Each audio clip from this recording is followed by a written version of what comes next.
గడిచిన 2 సంవత్సరాల్లో జరిగిన అభివృద్ధి చెప్పాము. రాబోయే రోజుల్లో బీఆర్ఎస్ కనుమరుగైపోతుంది చెప్తాను. బీఆర్ఎస్ కన్మరుగు ఎవడు చేయలేవాడండి. ఈ రాష్ట్రాన్ని తెచ్చింది బీఆర్ఎస్.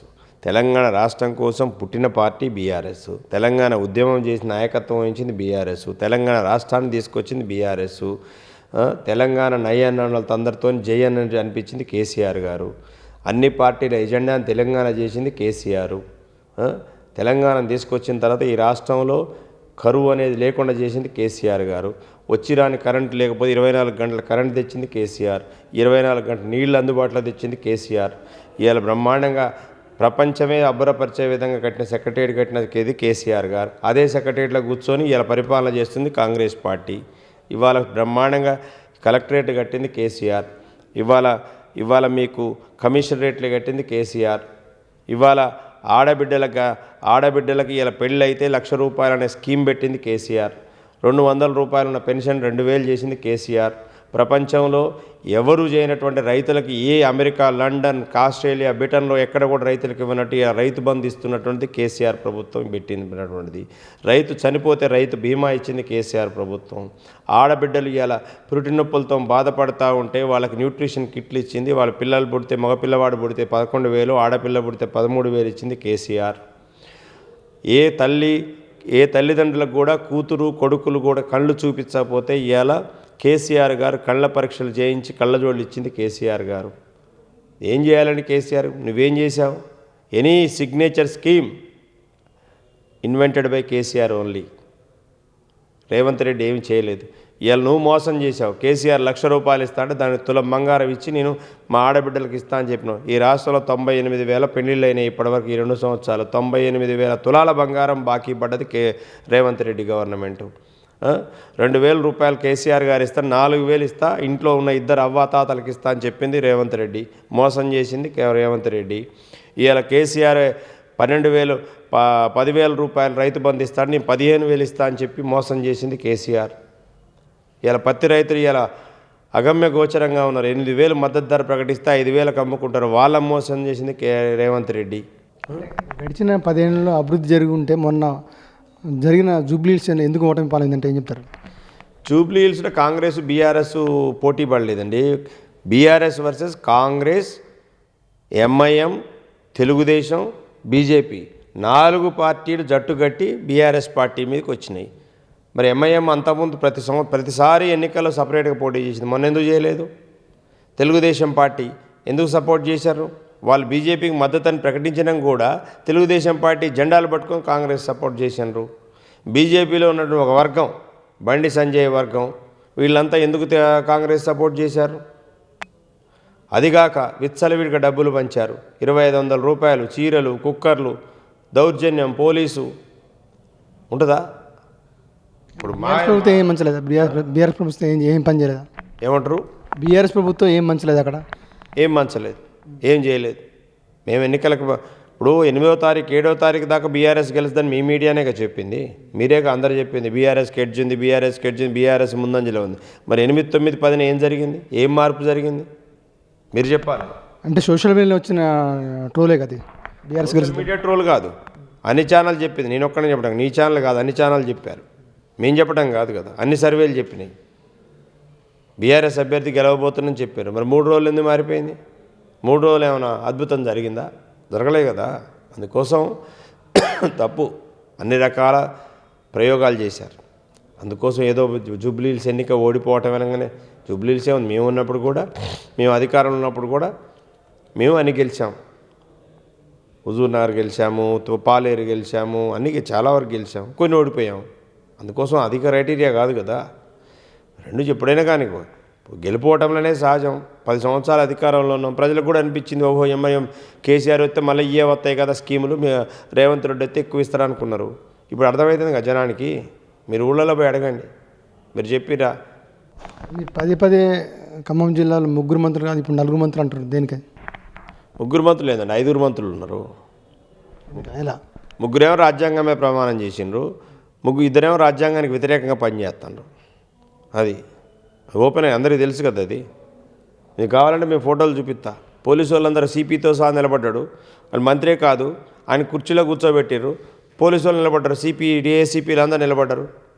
ఏ అధికారంతో ఉంది? గతంలో ఎప్పుడైనా ఉందా? నేను కూడా అడుగుతున్నా. తుమ్మల గారు కూడా గతంలో 3 సార్లు జిల్లాకు 4 సార్లు మంత్రిగా పనిచేశారు. వారి శ్రీమతి ఎప్పుడైనా బయటకు వచ్చిందా? ఎక్కడన్నా కనిపించిందా? ఈ రోజు కన్నా మీకు కనపడుతుందా మీడియా వాళ్ళకి ఎవరికైనా? ఆమె ఎవరో కూడా మీకు తెలుసా? మరి బట్టి విక్రమార్క గారి భార్య ఏ అధికారంతోనే ఆ ప్రోటోకాల్లో తిరుగుతూ ఉంది?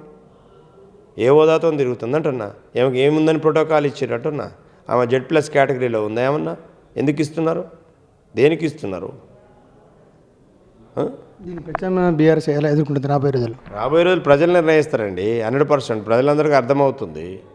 మీకు కూడా చూస్తారు కదా, 100% గ్యారంటీగా. ఎప్పటికైనా మంచి చెడే. తాత్కాలికంగా చెడు కొంత విజయం సాధించవచ్చు. ఎప్పుడు రాముడే అవుతాడు, రావణుడే అవుతాడు. రావణ్ణి తీసుకొచ్చి రాముడిని చేయలేం కదా, అవుతుందా? ఒక్కోసారి అనుకుంటారు అరే ఇది మంచినే అయింది అని, తర్వాత అర్థమైద్ది. అందుకోసం విజయం అనేటువంటిది వాళ్ళ తాత్కాలికం. వాళ్ళు చెప్పినటువంటి మోసపూరితమైనటువంటి మాటల వల్ల జరిగింది. రాబోయే రోజుల్లో గ్రామ పంచాయతీ ఎన్నికలు సమీపిస్తున్న నేపథ్యంలో మీరు కార్యకర్తలకు ఏం చెప్తారు? ప్రజలని అన్ని రకాలుగా వంచి మోసం చేసిన కాంగ్రెస్ పార్టీకి వ్యతిరేకంగా ఓటేయమని చెప్తాం. కామారెడ్డి డిక్లరేషన్ పేరుతోని బీసీలకు 42% రిజర్వేషన్ ఇస్తాం, మేము 6 నెలలైన ఎన్నికలు పెట్టి రిజర్వేషన్ ఇస్తామన్నారు. దాని నుంచి కూడా మడం తిప్పి వెనక్కి తిరిగిపోయి రకరకాల ఫల్టీలు కొట్టి ఇవాళ వచ్చి ఈ జిల్లాలో 9% మాత్రమే బీసీలకు సీట్లు రిజర్వేషన్ ఇచ్చారు. బీసీలు ఆలోచించుకోవాలి, ఎవరు మంచి చేశారు, ఎవరు చెడు చేసిరు అనేటువంటిది. ఇంతమంది జనాభా ఉన్నారు, కొన్ని మండలాల్లో అసలు నీకు ప్రాతినిధ్యమే లేదు, జీరోనే ఉంది. మరి వాళ్ళు ఆలోచించుకోవాలి కదా. పెద్ద ఉపన్యాసాలు చెప్తారు బీసీ సంఘాల నాయకులు కూడా. మరి ఇవాళ బయటికి రావాలి, ఎందుకు మాట్లాడలేదు? నిన్న ఒక ఆయన వచ్చిండు, బీసీ సంఘ నాయకుడు వచ్చి పెద్ద మాటలు చెప్పి మా సీనన్నా అనుకుంటా పొగుడుకుంటా పోతాడు. అంటే నీకు ఆయనకున్న లాలూచి ఏంది? ఒక పక్కన నువ్వు బీసీల గురించి గొప్పగా మాట్లాడతావు, ఇంకో పక్క మా సీనన్న నాకు మంచోడు, ఆప్తుడు అని చెప్తున్నావు. అంటే నీ సీనన్న నీకు దేనికి ఆప్తుడయ్యాడు? దేనికి ఆప్తుడు చెప్పాలి కదా నాయకులు కూడా. ఎందుకు నోళ్ళు బెగలట్లేదని నేను అడుగుతున్నా. ఇవాళ జిల్లాలో ఉన్న బీసీ నాయకులకు కానీ బీసీ సంఘాలకు కానీ నోళ్ళు ఎందుకు పడిపోయినాయని నేను అడుగుతున్నా. మాట్లాడాలి కదా. అయ్యా తిరుమలాయపాలెంలో 0 ఇచ్చిండ్రు, రఘునాథపాలెంలో 0 ఇచ్చిండ్రు, కామేపల్లిలో 0 ఇచ్చారు, అట్లా కల్లూరులో 2 ఇచ్చారు. ఆడ బీసీలు లేరా, యాదవులు లేరా, కుర్మలు లేరా, గౌడ్స్ లేరా, ముదిరాజులు లేరా, చాకలి మంగలి రజిక ఎవరు లేరా? ఆడ ఎందుకు ఇచ్చిండ్రు అడగాలి కదా. అడగకుండా ఏమవుతుంది? వీళ్ళకి ఏం అడ్డం వచ్చింది? ఎవరు ఆపుతున్నారు వీళ్ళని? మైకు దొరికింది కదా, డయాస్ ఉంది కదా అని ఊకదంపుడు ఉపన్యాసాలు కాదు కదా. ఏం చేస్తారు? ప్రజలంతా అర్థం చేసుకుంటారు.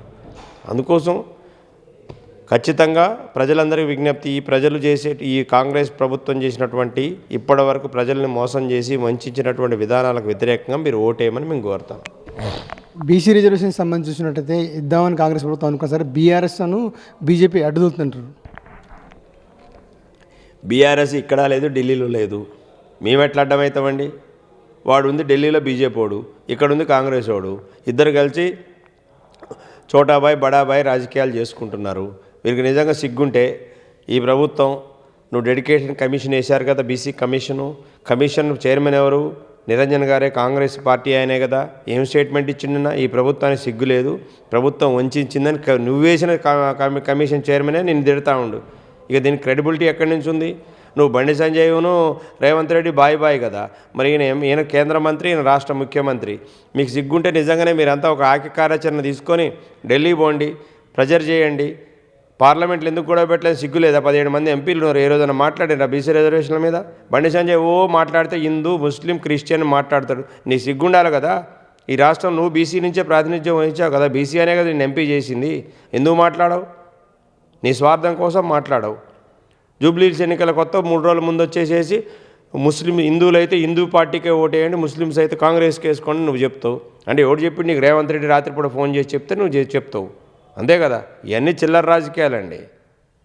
అందుకోసం దమ్ముంటే కాంగ్రెస్ పార్టీ కార్యాచరణ తీసుకొని నువ్వు గొడవ చేయి. మేము సహకరించకపోతే అడుగు. నువ్వు బిల్లు పెట్టినావు, సపోర్ట్ చేసినావు, దేనికి చేయండి? మాకేం పని? మేము రాకపోతే నువ్వు అనాలి. నీకే చిత్తశుద్ధి లేదు. నువ్వు పక్క బీసీ బిల్లు పెడతావు, ఇంకో పక్క కోర్టులు వేపిస్తావు, నువ్వే డబ్బులు ఇస్తావు, నువ్వే కలిసి అడ్వకేట్లను మాట్లాడతావు. అందుకోసం ఇవన్నీ డ్రామా కంపెనీలు, డ్రామా వ్యవహారాలు. అందుకోసం ప్రజలు అమాయకులు, మోసపోతున్నారు. రాజకీయ పార్టీలు, కుల సంఘాల మధ్యలో ప్రజలు మోసపోతున్నారు. ఏమి లేదు ఇదంతా. బ్యాక్గ్రౌండ్ అంతా మళ్ళా అంతా ప్యాచ్ చెప్పేవారు. మొత్తం చూసినట్టు ఏదైతే రాబోయే రోజుల్లో మాత్రం టీఆర్ఎస్ పార్టీ గెలుస్తుందని, రాబోయే ఎలక్షన్ ఏదైతే గ్రామ పంచాయతీ ఎన్నికలు మాత్రం తప్పనిసరిగా బీఆర్ఎస్ గెలుస్తుంది. ఓన్లీ ఈ కేంద్రంలో ఉన్న బీజేపీ కానీ అదే కాంగ్రెస్ మాత్రం రెండు కుట్రలు చెప్తారని చెప్తున్నారు. మొత్తానికైతే రాబోయే రోజుల్లో మాత్రం బీఆర్ఎస్ పార్టీ పంచాయతీ ఎన్నికలు మాత్రం ఘనంగా విజయించాలని టీఆర్ఎస్ జిల్లా అధ్యక్షుడు తాతమ్మ చెప్తున్నారు. ఇది కొంత తాజా పరిస్థితి. కెమెరామెన్ సతీష్తో గోవింద్, అభినవ్ భారత్, ఖమ్మం నుంచి.